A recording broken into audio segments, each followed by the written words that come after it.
Donc nous voici sur le stand de l'association Gundam avec son président Jean-Philippe Dubrul qui va nous parler justement du concept de l'univers Gundam, de pourquoi une association qui fait la promotion de Gundam alors qu'il existe tant d'animés mieux que ça.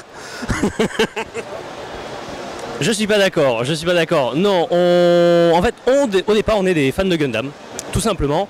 Des fans de Gundam, il y en a plein sur internet qui se sont retrouvés entre eux sur des forums, des choses comme ça. Donc c'est très intéressant de partager sa passion entre fans de Gundam, mais c'est peut-être encore plus intéressant de la participer et de faire découvrir Gundam à d'autres gens qui connaissent pas. Soit qui connaissent pas, soit qui n'ont pas envie de connaître, parce que Gundam, ça a l'air compliqué, il y a plein de séries, c'est des robots, qu'est-ce que c'est que tout ça.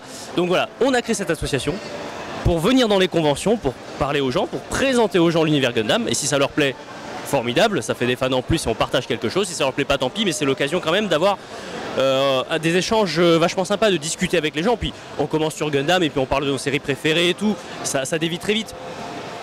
Mais voilà, on vient partager la passion de Gundam parce que Gundam c'est une super saga, vraiment qui gagne à être connue, qui mériterait d'être plus connue chez nous.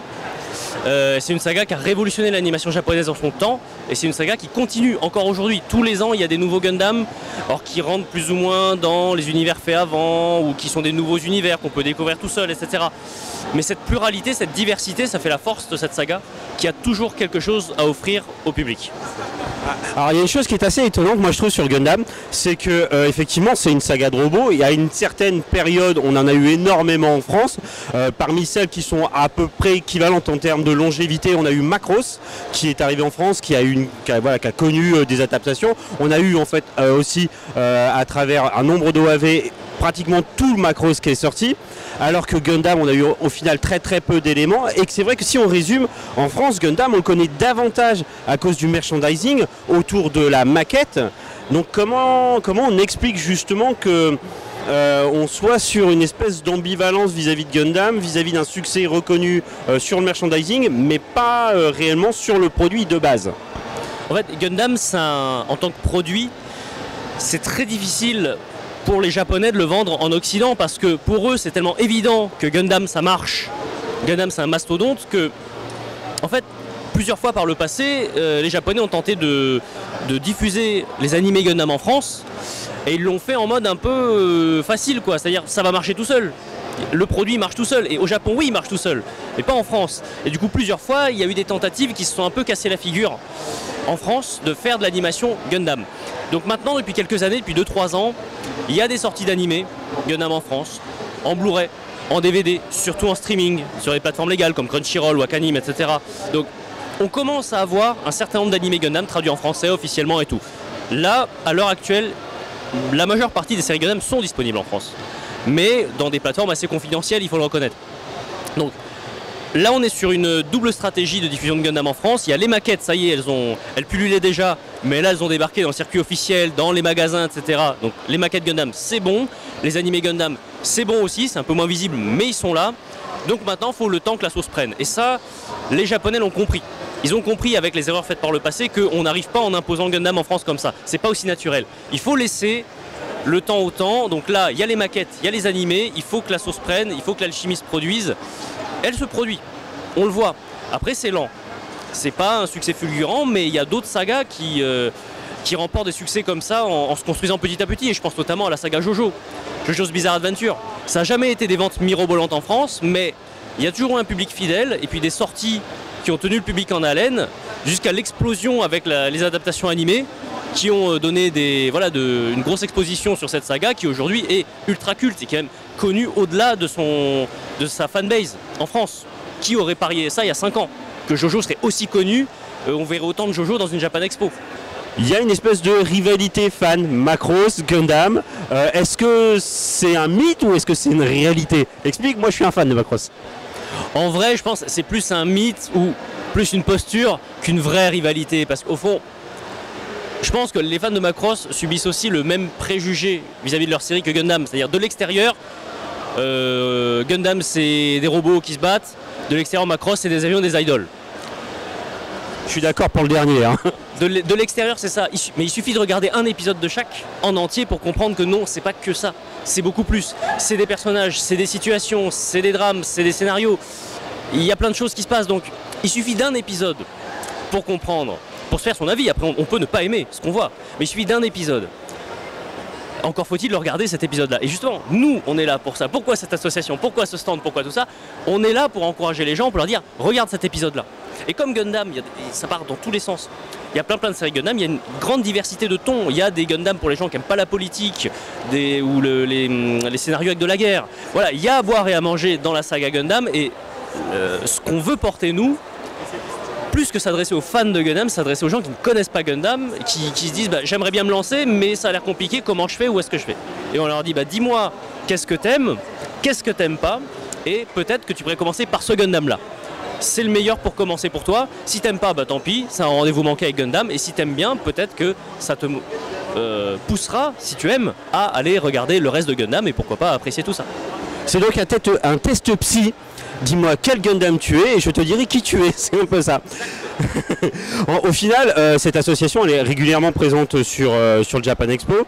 Cette année, en thématique, on a le Space Opera, donc on est en plein dedans et j'ai l'impression quand même que par rapport aux années précédentes, le stand a pris une autre dimension.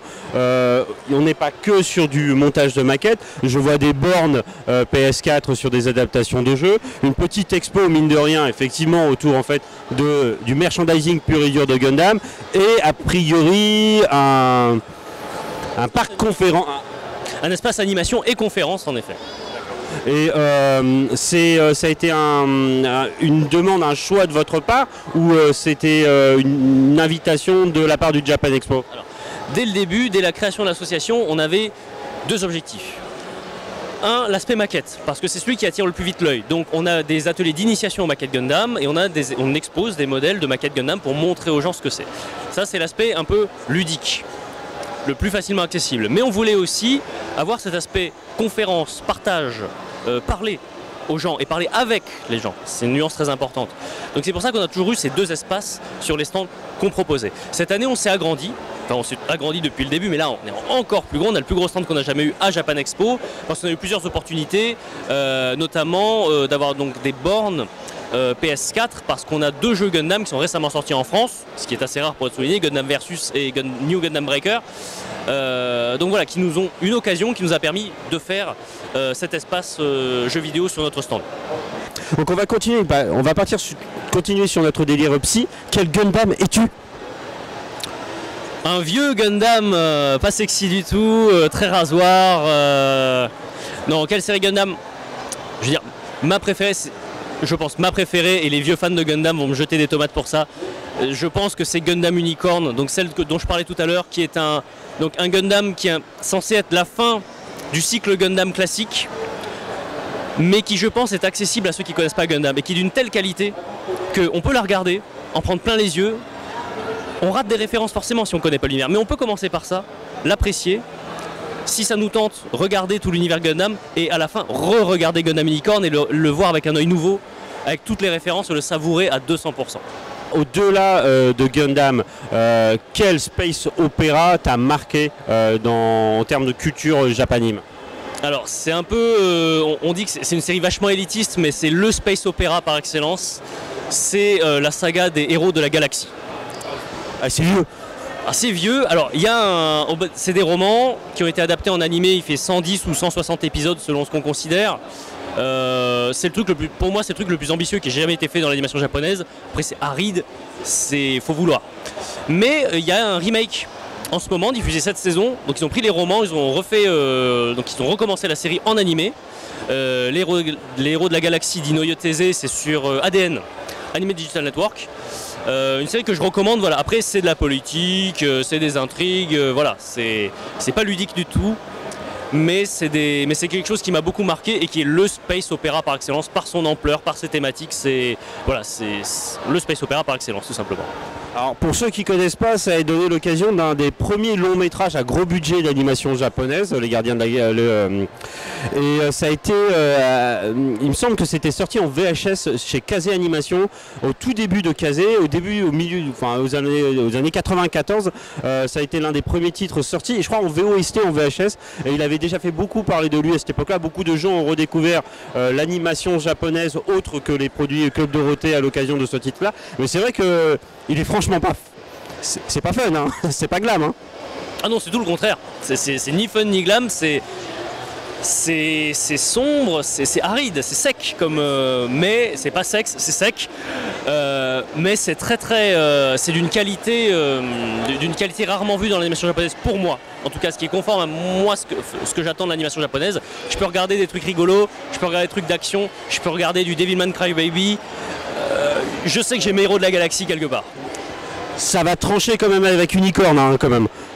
Oui, c'est pour ça que je conseille d'abord Unicorn. Regardez Unicorn, des héros de la galaxie. Moi, quand j'ai fini les héros de la galaxie, j'ai eu l'impression que j'avais j'ai un sentiment de tristesse parce que je me dis, j'ai tellement adoré ça, je reverrai jamais un truc qui me fera ça. Donc, si vous pensez que vous pouvez apprécier cette série, gardez-la en dernier. Regardez-la en dernier. Oui, parce que c'est vraiment pas funky. Bah, merci beaucoup. Je te souhaite plein de courage. J'espère en fait que ça va grandir. J'espère qu'il y aura du succès. Je vois qu'il y a déjà des gens au montage des maquettes. Et j'espère que ça va continuer et que tu vas faire de nouveaux fans Gundam. C'est ce que je te souhaite. On espère juste que les gens vont passer un bon moment. Puis c'est le but de l'association. Allez découvrir Gundam et puis à très vite.